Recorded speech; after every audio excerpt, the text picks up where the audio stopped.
안녕하세요. 사연을 즐겨 듣는 청취자 여러분을 위해 제가 따끈따끈한 이야기를 들고 왔습니다. 저는 서울에 살고 있는 30대 후반의 여자고요. 제가 들려드릴 이야기는 남편과 시댁 사이에 있었던 이야기입니다.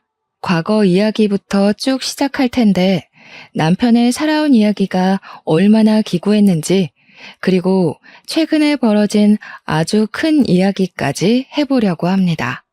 마음을 곱게 쓰지 않은 사람의 최후가 얼마나 더러운지 제 이야기를 들어보신다면 격하게 공감이 갈 것이라 생각됩니다. 그럼 지금부터 이야기를 시작해 보도록 하겠습니다. 우리 남편은 유년 시절을 아주 불행하게 보냈습니다. 우리 남편이 어릴 적 친모가 병으로 세상을 떠나게 되면서 엄마의 손길이 필요했던 남편을 위해 시부는 새장가를 들게 되었습니다. 그때는 남자 혼자 애를 키운다는 게 상당히 불쌍하게 여겨지던 시절이라 주위 사람들이 발벗고 나서서 시부의 재혼 자리를 알아봐 주었다고 했어요. 그때 우리 시부는 일이 무척이나 바쁜 실력 있는 목수였는데, 실력이 진짜 좋아서 돈도 많이 벌었지만 각 지방에서 끊이지 않는 일거리를 쫓아다녀야 해서 바빴대요. 돈을 버는 만큼 시간에 쫓기게 되고 자연스럽게 우리 남편을 돌봐줄 사람이 필요했던 거죠. 시부의 재혼은 오로지 남편을 위한 결정이라고 해도 과언이 아니라고 했습니다. 남편을 챙겨줄 사람을 구하기 위해 재혼을 선택한 시부의 결혼 생활은 행복했을까요? 우리 남편은 행복했을까요? 시부는 그 와중에도 새엄마가 들어오면 남편을 챙기지 않을 수도 있다는 불안감과 걱정에 아이가 딸린 여자를 새엄마로 들인 겁니다. 그래서 우리 남편은 새엄마가 생긴 날 4살 차이가 나는 여동생도 생기게 되었죠. 처음에는 우리 남편이 4살이나 어린 여동생이 생겨서 참으로 좋았다고 했었어요. 우리 남편이 초등학교 6학년일 때 시부가 재혼을 했으니 여동생은 초등학교 2학년이었죠. 남편은 나서서 동생이랑 놀아주고 참 잘 챙겼다고 했어요. 그런데 새엄마 입장에서는 그게 불편하고 싫었대요. 초등학교 6학년이면 알 거 다 아는 나이 아니냐고, 우리 딸은 아무것도 모르는데 아들이 나쁜 마음 먹으면 어떡하냐면서 걱정을 했대요. 우리 남편한테 자기 딸한테 가까이 가지 말라고, 소름 끼친다고, 딴 마음 먹는 거 아니냐고 그런 소리를 대놓고 했다는 겁니다. 우리 남편은 그냥 여동생이 귀엽고 예뻐서 놀아주고 싶고 챙겨주고 싶었던 건데 겸상도 하지 말라는 식으로 말해서 너무 속상했다고 했어요. 그 어린애가 알면 뭘 안다고 그러겠어요. 그러던 도중에 신우가 학교에서 실내화를 갈아 신고 까먹고 신발 주머니와 운동화를 챙기지 않아서 신발을 분실하게 된 거예요. 놀란 신우이가 남편한테 찾아가서 "오빠, 나 운동화를 잃어버렸어" 하면서 엉엉 울었대요. 남편은 신우의 신발을 찾아주려고 선생님께 양해를 드린 뒤에 같이 운동장도 찾아보고 학교 건물도 찾아보고 분실물 모아둔 곳에 가서도 찾아보았대요. 신발장도 다 뒤져보고 쓰레기 소각장도 다 가봤는데 누가 가져간 건지 결국 신발을 찾지 못하게 된 거죠. 실내화 신고 집까지 오게 되면 실내화가 더러워지고 내일 학교에서 당장 신을 실내화가 없으니까 둘은 고민에 빠지게 된 겁니다. 1시간을 넘게 학교를 뒤지다가 결국에는 남편이 신우를 업은 상태로 집까지 10분을 꼬박 걸어온 거예요. 동생 발에 흙이라도 묻을까봐 그 어린 나이에 동생 가방까지 다 목에 걸고 애를 업고 온 거죠. 초등학교 6학년짜리가 힘이 있으면 얼마나 있었겠어요? 땀 뻘뻘 흘리면서 여동생을 업고 집에 왔더니 시모가 난리가 난 거죠. 뭔데 내 딸을 업고 오냐부터 시작을 해서 남편이 땀을 뻘뻘 흘리고 있으니까 더럽다고 당장 씻으라고 혼을 내고, 신우가 시모의 말에 놀라서 아니라고, 오빠가 나 신발 잃어버려서 실내화 더러워질까봐 업어준 거야 하니까 또 트집을 잡더래요. 그냥 그거 신고 걸어오는 게 낫지 생각이 불순해서 업고 온 거 아니냐고 표독스럽게 남편을 추궁한 거죠. 우리 남편은 그때 자기도 모르게 깨달았대요. 뭘 해도 새엄마는 나한테 마음 열 생각이 없구나. 나랑 잘 지내볼 생각이 없구나 하고요. 주말에 시부가 지방에서 일을 끝내고 집으로 돌아오면 그때는 또 잘해주는 척 엄청나게 신경을 써줬다고 했어요. 그래서 남편은 주말이 차라리 빨리 왔으면 좋겠다. 시부가 오는 날만큼은 진짜 가족처럼 화기애애하니까 하니까 엄청 기다렸대요. 하지만 매번 올라올 수 있었던 것도 아니었대요. 시부가 주말에도 지방에 일을 하러 가게 되거나 출근을 하게 되면 지옥이었다고 했어요.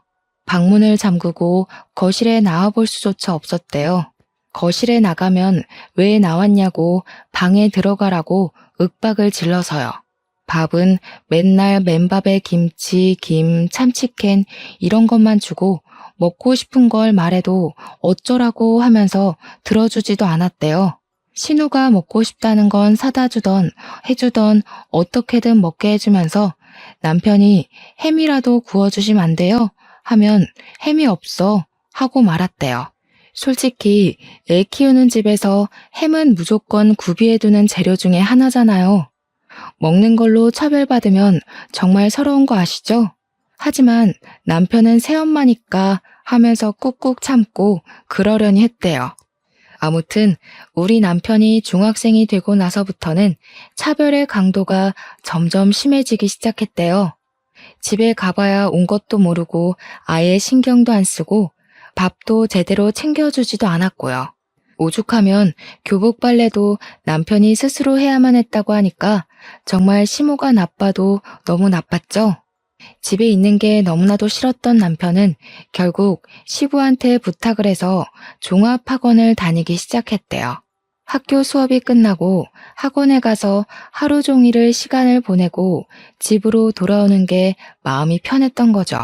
저녁밥으로 편의점에서 삼각김밥에 컵라면 하나씩 사 먹으면 시간을 버티고 버텼던 거예요. 한창 클 나이에 부실하게 먹어서 키가 크지 못할 법도 한데 시부가 체격이 좋아서 그런 건지 남편은 키도 쑥쑥 크기 시작했어요. 그러다 보니 또 부작용이 생기게 된 거죠. 바로 교복 바지가 너무 짧아진 겁니다. 교복이 무슨 칠부 바지처럼 짧아졌는데 사달라는 말을 못해서 그냥 입고 다니게 된 거죠. 그런데 우리 남편이 또 웃긴 게 친구들 사이에서 나름 인기도 좋고 잘 나가는 친구였나 봐요. 그 학교에 교복 바지를 칠부로 수선해서 입는 게 유행을 타기 시작한 거예요. 남편은 그냥 교복 사달라는 말을 못해서 입게 된 건데 친구들은 돈을 주고 수선을 하면서 칠부로 입고 다닌 거죠. 아무튼 학교에 칠부 바지 열풍이 부니까 학교 선생님들도 선도부도 집중 단속을 하게 된 겁니다. 당연히 우리 남편도 교복 바지를 줄인 거 아니냐고 오해를 받아서 걸리게 되었고 우리 남편은 새 바지를 구할 수 없는 입장이니까 그냥 무시하고 입고 다녔대요. 학교 선생님한테 교복 살 돈이 없어서라고 말하긴 너무 쪽팔리잖아요. 사춘기 시절 아이들에게 예민한 문제니까요. 거기다가 아버지께서 목수일을 하시면서 돈을 꽤 쏠쏠하게 벌고 있다는 걸 선생님도 알고 있었어요. 그때는 선생님들이 가정환경 조사를 다 하니까 알고 있던 시절이란 말이죠. 그런데 돈이 없어서 교복 바지를 못 사 입어요 라고 한다는 건 선생님을 기만하는 문제가 될 수도 있는 거였어요. 남편이 무시를 하고 학교를 다니니까 학교에서 새엄마에게로 연락이 가게 된 거예요. 애가 행색이 영 불량해지고 요즘 어울리는 친구들도 좀 별로라고 하면서 새엄마를 학교로 호출한 거죠. 남편의 담임 선생님이요. 그제야 시모가 남편의 바지가 그 모양인 걸 알게 된 거였어요. 그전까지 남편이 학교 가는 걸 마중 나간 적도 없고 빨래도 안 해줬으니까요. 시모는 쪽팔리게 이런 걸로 학교로 오게 만든다면서 교복 바지를 새로 사줬다고 했어요. 물론 학교에 오고 가고 하게 만든 벌이라며 남편의 따귀를 엄청 세게 한 대 쳤다고 하더라고요. 그때 우리 남편은 새 교복 바지를 꽉 쥐고 결심을 했대요. 하루빨리 이 집을 탈출해야겠다고요. 대학을 가서 아르바이트를 하던 아니면 빨리 취직을 하던 꼭 이 집을 탈출해서 혼자 마음 편하게 살겠다고. 고등학교에 들어가서는 시모의 경계가 더 심해졌다고 했어요. 신우가 2차 성장이 찾아오면서 사춘기를 맞이하게 됐고 남편이 혹여라도 무슨 짓을 할까봐 시모가 곤두서 있었던 거죠. 그래서 남편은 더욱 집에 있기 싫어서 학원을 더 늘렸고 자연스럽게 악착같이 공부를 하게 되었고 예상보다 훨씬 좋은 학교에 입학을 하게 되었습니다. 우리 남편이 대학에 입학을 하고 시부가 무척이나 자랑스러워했다고 해요. 그런데 그때쯤 신우가 중학교 3학년이었는데 사고를 치고 다니기 시작한 거예요. 불량한 학생들이랑 어울려 다니면서 담배도 피우고 동급생 애들한테 돈을 갈취해서 노래방을 다니기도 하고 술을 마시고 그런 거죠. 신우이가 사고를 칠 때마다 시모는 학교에 불려가서 죄송합니다, 죄송합니다 하고 와야 했다고 했습니다. 그런데도 불구하고 신우는 반성이 없었고 시모한테 대들며 싸움이 점점 늘어나게 된 거죠. 그러면 시모는 자연스럽게 남편의 탓을 하면서 네가 교복 줄이고 불량한 애들이랑 어울려 다니더니 네 동생이 너 따라한다. 남편한테 화를 냈대요. 우리 남편은 몇 년 동안 여동생이랑 밥 한 번 같이 먹은 적이 없는데 자기 탓을 하는 시모한테 너무 어이가 없어서 대꾸도 못했다고 하더라고요. 시모는 거기에서 멈추지 않고 우리 남편한테 신우 과외를 좀 시켜주라며 부탁을 했대요. 말이 부탁이지 거의 협박이나 다름없는 말투로 용돈 10만 원 줄 테니까 국영수 좀 가르치라고 대학은 보내야 하지 않겠냐고 했다는 겁니다. 어차피 같은 집에 살면서 틈틈이 시간 날 때마다 몇 시간씩 애 봐주는 건데 용돈 받는 셈 치고 애 공부 좀 시키라고 했대요. 남편은 그 말도 어이가 없는 거죠.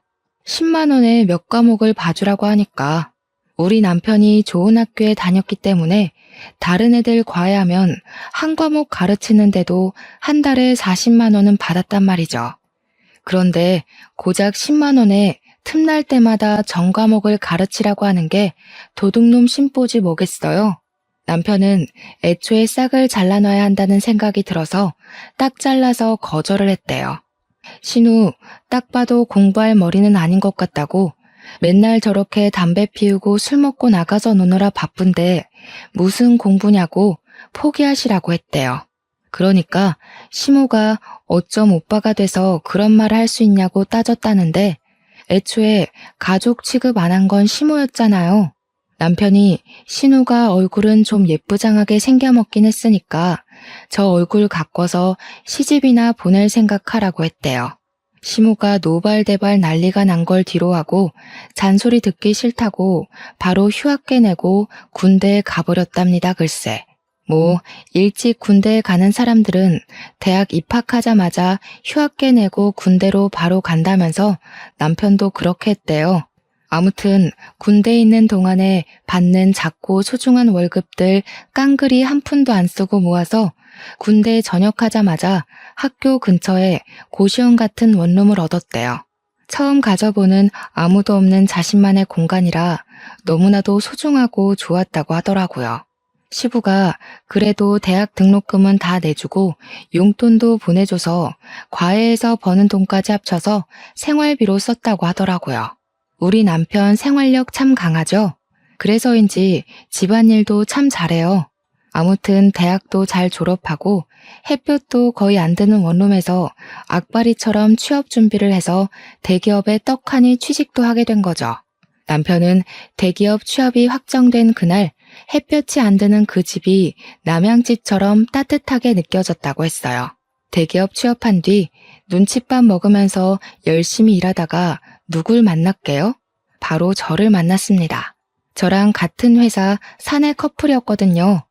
저는 남편의 그런 일생을 모르고 만났고 저에게는 벌어진 적 없는 일이었기에 처음 모든 이야기를 들었을 땐 정말 충격이 컸어요. 화목하게만 자란 우리 가정과 다른 환경에서 자랐다고 물꼬를 트고 그동안 살았던 이야기를 듣는데 눈물이 다 나더라고요. 남편이 상당히 진중하고 조용한 성격이었기 때문에 그런 아픔이 있을 거라고는 상상조차 못했었거든요. 게다가 꽤 진지한 이야기가 오고 가면서 저희 집에 방문을 하고 자주 와서 밥도 같이 먹고 할 때 우리 부모님한테 정말 잘했었거든요. 당연히 집에서도 저러겠구나.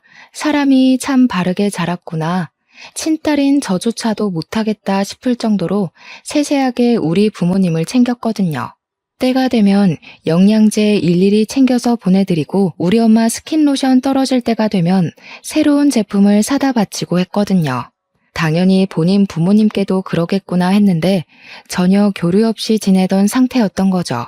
우리 둘이 행복한 연애를 하고 있는 와중에도 남편은 본인 집을 생각하면서 속이 썩어 들어가고 있었다는 걸 몰랐어요. 새엄마가 그러니까 저한테는 시모인 그 여자가 남편에게 말도 안 되는 요구를 하고 있었거든요. 우리 남편한테 대기업 다니는 남자 중에 멀끔하고 돈 많은 인간 어디 없냐면서 신우 결혼을 좀 시키자고 했대요. 친구 중에 의사는 없냐, 변호사는 없냐. 좋은 대학 나와서 그런 친구 안 사귀고 뭐 했냐. 대기업 다니면 그런 인맥들 다 생긴다고 하던데 너는 어디서 뭐라고 있길래 그런 친구 하나 없냐? 너는 하나뿐인 여동생 시집 잘 가는 게 그리 곶감냐? 왜 좋은 사람 찾아오지를 않냐 하면서요. 결혼정보회사에 신우를 등록하러 갔는데 신우가 뭐 대학을 나온 것도 아니고 회사를 다니는 것도 아니고 그러니까 결혼정보 업체에서도 거절을 한 거죠. 그게 분해서 남편한테 대기업에 어디 격리 자리라도 하나 달라면서 돈 계산은 잘하니까 그런데 꽂아주라고 요구를 했대요. 무슨 구멍가게도 그런 식으로 취업은 안 시킬 텐데 대기업이 가당키나 하는 소리겠어요? 남편이 하루 이틀은 걸러들었는데 얼굴을 마주칠 때마다 그런 소리 하면서 자리 내놔라 하니까 스트레스를 받은 거죠. 우리 남편 얼굴이 점점 썩어 들어가는데 집안 사정이라고만 하니까 저도 궁금해도 더 이상은 물어보지도 못하겠고 그런 와중에 우리 집에서는 결혼은 언제쯤 할 생각이냐고 남편한테 계속 물어봤거든요. 나이가 30 초반이 넘어갔는데 우리 집에서도 슬슬 결혼했으면 좋겠다 하면서 남편 옆구리를 찌르니까 남편은 그게 고민이 된 거였어요. 시모가 저한테 무슨 소리를 할지도 모르고 어떤 요구를 할지도 모르는 상태니까 걱정이 돼서 저를 집에 소개해주는 게 겁이 났던 거죠. 혹시라도 제가 지레 겁먹고 결혼 못하겠다고 도망이라도 가면 큰일이니까요. 모든 이야기를 듣고 나서 저의 결심은 바뀌지 않았어요. 언제까지 이렇게 미룰 수는 없다는 생각이 들어서 큰 마음 먹고 남편에게 이야기를 했습니다. 나는 매 맞을 준비 다 되어 있으니까 시댁에 인사를 드리러 가자고 했죠. 그러면서 혹시 시부는 당신의 과거를 다 알고 있냐? 차별받으면서 억울하게 부당한 대우받고 산 거 알고 있냐고 하니까 아예 모른다고 하더라고요. 원래 집에 자주 오지도 않았고 지금도 여전히 일을 하고 계신다고. 물론 예전처럼 매일같이 집에 없는 건 아니지만 간간히 나가신다고 했어요. 뭐 남편이 대학을 다니면서부터 자취를 시작했으니까 시부도 모를 수는 있다고 생각은 했지만 그것도 시부를 제가 색안경 끼고 보게 된 계기이기도 했거든요. 조금만 들여다보고 아들한테 관심을 가졌으면 시부도 알 수 있는 내용 아닌가 싶었고요. 주말에는 되도록 집에 있으려고 하셨다고 했으니까요. 근데 눈치 자체를 못 챘다는 게 우리 남편한테 그냥 관심이 없었던 건 아닐까 하는 생각으로 빠지게 되었죠. 어쨌든 시댁에 인사를 드리러 갔는데 시무랑 신우가 절 딱 보자마자 위아래로 쭉 훑어내리는데 느낌이 쎄하더라고요. 신우가 절 보면서 눈은 안 우는데 입꼬리만 올려서 억지로 웃는 그 얼굴 있죠? 그렇게 웃으면서 말하더라고요. 새언니, 축하해요. 우리 집처럼 화목하고 단란한 집에 시집 오는 게 쉬운 일은 아닌데. 요즘 시월드다 뭐다 말 많잖아요? 우리 집에 온 건 축복받은 일이지. 감사하게 생각해요. 누가 누구한테 감사하게 생각하라는 건지. 그 이야기 듣자마자 소름이 쫙 올라오더라고요. 대놓고 그냥 시월드에 오신 걸 환영합니다 라고 이야기하는 것 같았거든요. 제가 선물로 제철 과일 바구니를 백화점에서 비싼 거 사서 갔는데 과일 바구니 보자마자 시모가 뭐라고 했는지 아세요? 어머나, 세상에서 두 번째로 쓸모없는 걸 들고 왔네. 값만 비싸지 실속은 하나도 없는 거. 예, 첫 번째는 뭔지 아니? 바로 꽃바구니란다. 꽃이랑 과일은 하등 쓸모없으니 앞으로는 들고 오지 말아라. 고기면 몰라도 과일이 뭐니? 근데 진짜 저도 이런 사연을 많이 들어도 보고 찾아도 봤는데 보고 들으면서 매번 다짐한 게 있거든요. 내가 저런 취급을 받으면 하나하나 다 말대꾸를 해야지 했는데 막상 제 일로 닥치니까 입이 얼어붙은 사람처럼 말이 안 나오더라고요. 머릿속이 새하얗게 변하는데 어버하고 있으니까 우리 남편이 딱 그러더라고요. 마음에 안 드시면 저희가 다시 들고 가죠 뭐. 우리 장인 장모님이 과일 좋아하시니까 차라리 잘 됐네. 자기야, 집에 가서 장인 장모님이랑 나눠 먹자. 그러면 되지? 그러니까 시모가 당황해서는 남편한테 아니 말이 그렇다는 거지. 우리도 과일 좋아하거든. 우리 딸이 멜론 좋아하잖아. 오빠가 돼서 그것도 모르니? 하더라고요.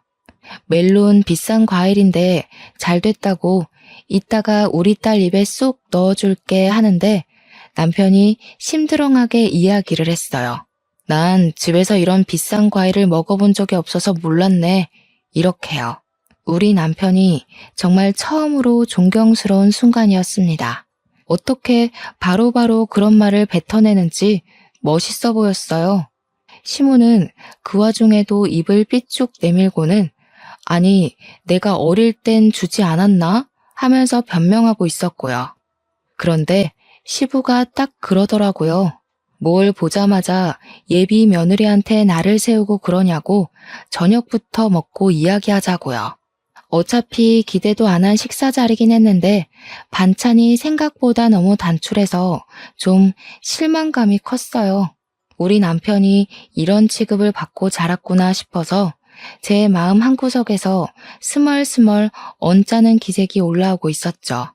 시부가 헛기침을 하더니 고기라도 굽지 준비를 왜 하다 말았냐고 타박하니까 시무가 뭐라고 했게요? 제가 고기를 사올 거라 생각해서 고기를 따로 준비해두지 않았다고 제 탓을 하는 겁니다, 글쎄. 신우가 옆에서 시무 말에 거든답시고 언니가 센스가 좀 있었어야 했는데 센스가 없다면서 맞장구를 치더라고요. 대기업에서 눈치 없으면 살아남기 힘든 거 아니냐고 하면서 내가 언니한테 꼽을 주려는 건 아니고 언니 걱정돼서 하는 말이지 하더라고요.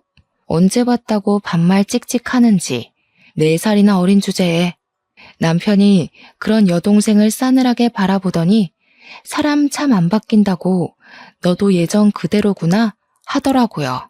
새언니 처음 보는 자리에서 누가 반말부터 찍찍 갈기냐고 어디서 배워먹은 버릇이야? 하는데 속이 시원했습니다. 시부도 신우한테 가족될 사람이라고 해도 예의는 차려야 하는 거라고 존댓말 쓰라고 하더라고요. 근데 이상하게 웃긴 게 시무랑 신우가 시부한테는 꼼짝도 못하고 깨갱하더라고요. 그게 참 의외였어요. 밥을 먹는 둥 마는 둥 하고 나서 시부가 본격적으로 결혼 준비에 관한 이야기를 하면서 이것저것 물어보기 시작했습니다. 어떻게 만나게 된 거냐? 부서가 다르다던데 소개라도 받은 거냐 하면서 남편과 저의 연애사를 궁금해하셨어요. 그냥 뭐 회식 자리에서 우연히 만났는데 때 서로 휴대폰 번호 교환하고 만나기 시작했다. 이런 이야기를 하고 있었죠.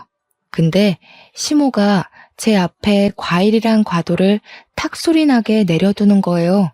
느낌이 바로 딱 오잖아요. 이거 나한테 시키려고 일부러 내 앞에 두신 거구나. 기싸움 하는 거구나 하는 느낌이요. 아니나 다를까 웃는 얼굴로 우리 새아기 솜씨 좀 보자면서 과일 깎는 거야 요즘 다 기본 아니냐고 하더라고요.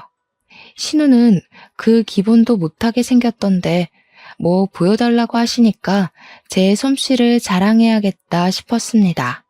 제가 대기업 취직하기 전에 아르바이트로 대학생 때 호프집에서 일을 했었거든요. 학교 앞에 저렴한 호프집이라 늘 손님이 미어 터지는 곳이었는데 제가 바로 과일 안주 담당이었습니다. 그래서 진짜 현란한 솜씨로 과일을 척척 깎아서 플레이팅까지 완벽하게 해서 내놨어요. 그랬더니 신우가 과장된 말투로 이야기를 하더라고요. 우와, 언니 소시적에 클럽이나 나이트 같은 데 많이 다녔나 봐요? 아니면 술집에서 일을 했나? 솜씨 대박이네. 물론 호프집도 술집이긴 하지만 신우가 말하는 술집은 뉘앙스가 조금 다른 술집이었어요. 제가 네? 하면서 잘못 들은 건가 싶어서 표정을 싹 굳혔더니 신우가 놀래는 척하면서 되려 큰 소리를 내더라고요. 어머 언니, 진짜 술집에서 일했던 거야? 대박이다. 술집에서 일했는데 어떻게 대기업을 갔어? 술집 손님 중에 대기업 사람이 있었나? 스폰서야? 이 난리를 피우는 거예요. 제가 순간 화가 나서 아니 저기요 하는데 남편이 바로 정색하고 미친 거 아냐? 하더라고요. 평소 같으면 무시하고 지나갔을 말인데 남편이 화를 내니까 신우가 누나를 이리저리 굴리더라고요. 스폰이라니 신우 생각하는 거하고는 진짜 영 아니었어요. 제가 그래서 그냥 솔직하게 이야기를 했죠. 대학 다닐 때 등록금 보태려고 학교 앞에 있는 호프집에서 아르바이트를 했었다고요. 그러니까 신우가 깔깔 웃으면서 아니, 호프집도 술집이지 뭐 이러더라고요. 시부가 신우 손을 찰싹 내리치면서 경거망동하게 행동하지 말라고 자꾸 이러면 용돈이고 뭐고 다 끊어버릴 거라고 했죠. 너도 새언니처럼 아르바이트라도 해서 한 푼이라도 벌어서 쓸 생각을 해야지 맨날 클럽 나이트 다니는 게 누군데 그런 소리를 누구 앞에서 하냐고 했어요. 시부가 꽤 기분이 나빴는지 신우한테 한 소리를 하니까 신우가 그러더라고요. 보면 아빠는 이런 식으로 오빠랑 나랑 차별을 하더라. 오빠만 좋아해 맨날.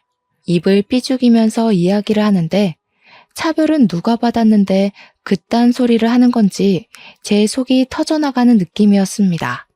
한 차례 폭풍이 쓸고 지나간 것처럼 순간 정적이 찾아왔는데 시무가 딱 그러더라고요. 예, 너네 이제 부부가 대기업에 다니는 거니까 돈은 섭섭지 않게 벌겠다. 우리한테 용돈은 얼마나 줄 수 있니? 피는 안 섞였어도 키워준 부모인데 그래도 다달이 150만 원 정도는 줄 수 있지? 이제 너희 아버지도 늙어서 일 못해. 우리도 노후 즐기면서 쉬엄쉬엄 살아야지. 그러니까 신우가 냉큼 끼어들어서는 저는 용돈 50만 원씩만 주면 돼요 하더라고요. 저는 어이가 없어서 숨만 들이키고 있었고 남편은 바로 대답을 했어요. 너는 알아서 벌어서 쓰도록 하고 시댁에 주는 만큼 처가에도 당연히 드려야 하는데 그럼 우리는 뭐 먹고 삽니까? 애 낳아서 키우려면 돈도 모아야 하고 아직 아파트 대출도 남아있어요. 한 달에 30만 원 정도 용돈은 드릴 수 있습니다. 그건 와이프랑도 이야기 끝냈고요. 30만 원이라는 말에 시무가 아니 그런 법이 어디 있냐고 이야기를 하는데 시부가 말을 딱 끊더라고요. 용돈이고 뭐고 다 필요 없으니까 둘이서 행복하게 알아서 잘 살라고 그게 효도하는 거라고요. 시무는 씩씩거리면서 시부한테 애들 키워놨는데 우리 노후는 책임지라고 해야지 하고 있고 시부는 바라는 게 뭐가 그리 많냐고 애들끼리 행복하게 사는 게 우리 노후를 즐겁게 하는 거라고 딱 잘라서 이야기했습니다. 적어도 시부는 생각이 제대로 박힌 것 같아서 다행이라고 느꼈죠. 그렇게 첫인사와 동시에 결혼 허락을 받고 상견례 자리를 마련하게 되었습니다. 당연히 우리 부모님께는 시작부터 단단히 일러두었죠. 우리 남편의 과거를요. 차별도 심하게 받았지만 시무랑 신우가 무척이나 상식적이지 않은 사람이라고 한 귀로 듣고 한 귀로 흘려달라고 부탁을 드렸습니다. 어차피 결혼하게 된다 하더라도 자주 마주칠 사람은 아니니까 걱정하지 말아달라고요. 솔직히 우리 부모님께서 걱정을 하지 않았다고 하면 그것도 거짓말이긴 하죠. 하지만 워낙 우리 남편을 예뻐해 주시기도 했고 차별이라는 말이 나오자마자 아버지께서 무척이나 분노를 하셨거든요. 이렇게 착하고 예쁜 아들을 누가 차별을 하면서 키웠냐고. 이제 우리 사위니까 아들이나 마찬가지라고요. 당연히 상견례 자리에서 시무랑 신우가 말도 안 되는 말과 행동을 했습니다. 예상했던 일이고 미리 일러두었던 터라 크게 당황하지는 않았지만 어이는 없더라고요. 상견례를 한정식 집에서 했는데 식당에 자리를 안내받아서 들어가자마자 핀잔 주기 바쁘더라고요. 대기업의 센스가 이 정도밖에 안 되냐면서 무슨 호텔 레스토랑에 룸 잡고 밥 먹는 줄 알았는데 이런 집이면 친구들한테 자랑도 못하겠다고요. 시무랑 신우가 구시렁구시렁 거리는데 우리 부모님은 딱 시부랑 할 이야기만 나누시더라고요. 대놓고 시무를 무시하니까 시무도 나중에는 조용히 옆에서 끼어들 말만 탁탁 끼어드시대요. 우리 부모님께서 애들 집은 지금 사위가 혼자 사는 그 집에서 신혼집 꾸미는 거냐고 대출금은 좀 갚아주시냐고 물어보았어요. 그러니까 시모가 끼어들어서는 우리 먹고 죽을 돈도 없다고 애들 못 도와준다고 못을 박더라고요. 그러면서 용돈은 달라고 했더니 칼같이 거절하더라. 애들 키워봐야 소용도 없다 하더라고요. 우리 부모님이 한 귀로 듣고 흘리고는 그럼 예단이나 예물도 하지 마시고 애들끼리 알아서 하게 내버려 두자고 했어요. 시부가 고개를 끄덕이고 있는데 시무가 끼어들더니 아니 그건 또 이야기가 다르죠 하는 겁니다. 내 친구들 보니까 모피도 받고 가방도 받던데 나도 하나쯤은 받아도 되는 거 아니냐고. 그러니까 신우가 옆에서 나도 백 하나는 사줘야 하는 거 아니야? 하는 거예요. 우리 부모님께서 다시 대화를 원점으로 돌려서 그럼 집 대출금은 갚아주시는 거냐고 하니까 그건 또 쏙 무시하고 애들이 알아서 대출금 갚아야지 왜 우리한테 이야기를 하냐고 하는데 답이 없었습니다. 말이 영 안 통하니까 제가 나서서 집이며 혼수며 알아서 다 할 테니까 예단 예물도 따로 하지 않겠다고 못을 박았어요. 반지도 그냥 서로 마음에 드는 걸로 알아서 골라서 사겠다고 아무것도 하지 마시라고 선을 그었죠. 그러니까 시무가 아니 우리도 받을 건 받아야 하지 않겠냐고 시부 옆구리를 쿡쿡 찌르는 겁니다. 아들 대기업 보내는 게 얼마나 힘든 일인지 아냐면서 대기업 보낸 값은 받아야지 하는데 우리 부모님이 어이없어서 말씀하셨어요. 우리도 우리 딸 대기업 보내느라 힘들었다고. 근데 솔직히 애들이 알아서 잘해서 간 거 아니냐고요. 언성이 조금 높아지니까 그제야 시부가 인상 팍 쓰더니 시모한테 가만히 좀 있으라고 정신 사납다고 한마디 하시더라고요. 결국에는 우리 뜻대로 알아서 하는 걸로 정했고 남편이 시댁 근처에도 가지 말자고 하더라고요. 다행히 남편이 살던 아파트가 친정이랑 가까운 위치여서 그러자고 했어요. 결혼하고 나서는 꽤 살만했습니다. 남편도 자신만의 가정을 꾸려서인지 안정을 찾아가는 것 같았고요. 우리 부모님이랑 자주 만나서 밥을 먹는데 이제야 정말 가족이 생긴 기분이라며 부모님께 감사하다고 인사도 하고요. 시댁이랑은 최소한의 도리만 지키면서 거리를 두고 살았습니다. 그렇게 몇 년의 시간이 흐르고 갑자기 시댁에서 소란스러운 일이 벌어졌어요. 다름 아닌 신우가 혼전 임신을 해서 결혼을 갑작스럽게 준비하게 되었다는 것이었습니다. 저는 놀래서 신우가 만나던 남자친구가 있었어요? 하고 물어보니까 신우가 너무 당당하게 아니, 클럽에서 내가 진짜 대단한 인간 하나를 물었잖아 하는 거예요. 저는 이게 뭔 소린가 싶어서 네? 하고 물어보니까 클럽에서 만난 남잔데 건물주라고 자기를 소개했다는 거예요. 건물주 만나기가 쉽냐면서 바로 꼬셔서 임신부터 했지 하는 거예요. 아니, 연애를 한 게 아니라 임신부터 했다고요? 듣고도 믿어지지가 않아서 되물었더니 건물주라는데 당연히 바로 임신부터 해야 하는 거 아니네요. 그 남자가 차고 다니는 시계가 차 한 대 값이라며 들고 다니는 가방은 얼만 줄 아냐고 흠이 있다면 어릴 적에 차 사고를 크게 당해서 차를 못 타고 다녀서 차가 없는 거 딱 하나라고 하는데 뭔가 의심스럽더라고요. 그래서 제가 사기꾼 아니냐고 하니까 시모가 저한테 질투하냐고 그딴 소리 하지 말라고 이야기하대요. 신우는 임신 10주 됐다면서 빨리 결혼식 올려야 된다고 배 나오면 드레스 핏이 안 산다고 난리를 쳤어요.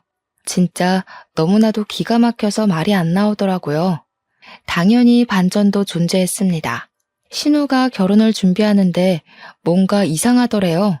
신혼여행지도 고르고 웨딩숍도 고르는데 자꾸 너무 비싸지 않냐고 핀잔을 주더래요. 시부모 될 사람도 미리 만났는데 예비 신랑이랑 달리 너무 후줄근하더라는 겁니다. 예비 시매부가 그냥 원래 검소하신 분들이라고 절에서 한 푼 두 푼 모아서 건물도 사고 한 거라고 했다는데 좀 미심쩍었대요. 아무튼 시모는 건물주랑 결혼한다고 온 동네방네 난리 법석을 떨었고 신우도 건물주라는데 후줄근한 게 뭐가 문제야 싶어서 결혼 준비를 한 거죠. 태교도 열심히 하고 술도 담배도 다 끊고 현모양처인 척하면서 상견례 준비를 한 겁니다.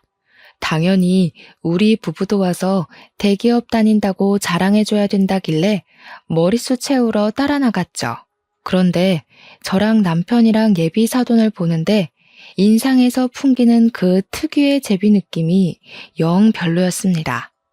예비 시매부가 진짜 제비족처럼 생겨서 느글느글하고 예비 사돈댁은 그런 자리가 불편한 건지 어색한 건지 안절부절 못하더라고요.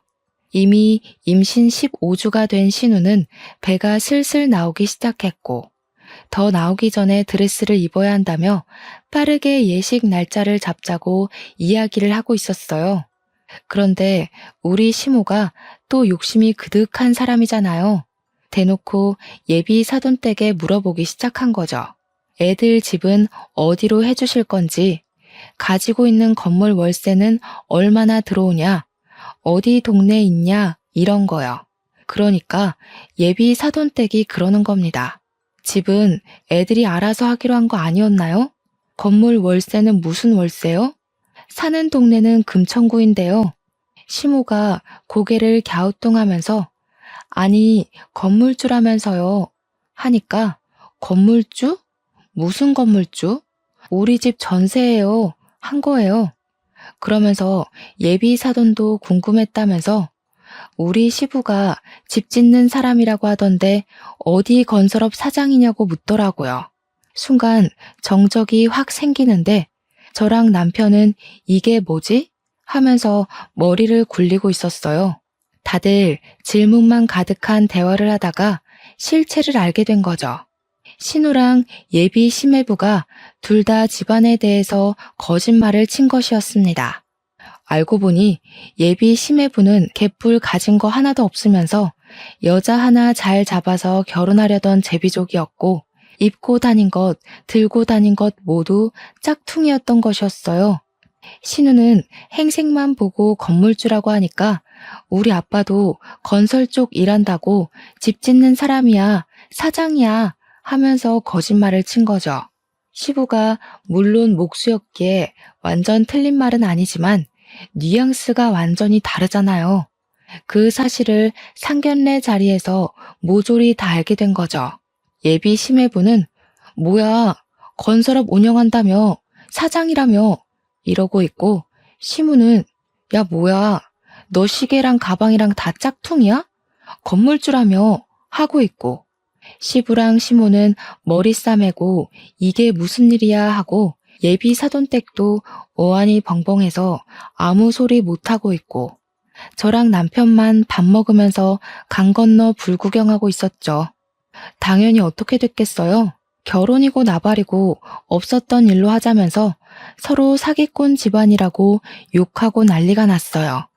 신우만 사색이 돼서는 지금 임신 중인데 그럼 아기는 어떻게 하냐고, 이렇게 무책임하게 굴면 어쩌냐고 소리 지르고, 예비 심해부는 신우한테 몸부터 들이댈 때 알아봤다면서 자기가 완전 꽃뱀한테 당한 거라고 애 지우던지 하고 나가버리고, 이미 16주가 다 되어간 애를 어디서 지우겠어요? 말이 안 되는 소리지. 신우는 울고불고 난리가 났고, 시모는 신우 등짝을 퍽퍽 때리면서 건물주라며, 팔자 폈다며 그러더니 이 사실이 믿기지 않는지 시모가 신우한테 멍청한 년이라고 지 팔자 지가 꼬았다고 난리를 치더라고요. 개판이 된 상견례 자리를 뒤로하고 저랑 남편은 집으로 돌아오면서 진짜 말 한마디를 하지 않았어요. 진짜 제대로 영화 한 편 봤다 하고 있는데 일주일 뒤에 얼굴이 죄다 썩어 문드러진 신우가 시무랑 우리 집을 찾아왔더라고요. 남편이 무슨 일로 오셨냐고 하니까 시무가 할 이야기가 있다고 다짜고짜 집으로 들어오더라고요. 그러더니 하는 말이 아주 가관이었습니다. 애를 지울 방법을 찾아봤는데 방법이 없다지 뭐냐. 출산을 해야 하는데 미혼모가 이 더러운 세상에서 어떻게 애 키우면서 혼자 살아? 그러니까 얘가 애 낳으면 너네 부부 호적에 올려두고 친자식처럼 좀 키워다오. 가족이라면 그 정도는 다 받아주고 할 수 있지 않니? 저는 어이가 없었죠. 우리 자녀 계획도 아직 못 세웠는데 이게 무슨 말도 안 되는 소리인가 싶었어요. 어머님, 그건 아니죠. 저희도 아직 자녀 계획을 못 세웠는데 누구 애를 맡아서 키워요? 내가 지금 부탁하는 걸로 보여? 시엠이 말이 말 같지 않아? 그러면 내 딸을 미혼모로 살게 내버려 두라는 거야? 너네 호적에 넣는 게 뭐가 어려워? 그 말을 조용히 듣고 있던 남편이 코웃음을 팍 치면서 신우를 노려보더라고요. 아무 말도 못하고 있던 신우가 남편을 보더니 흠칫 놀라더라고요.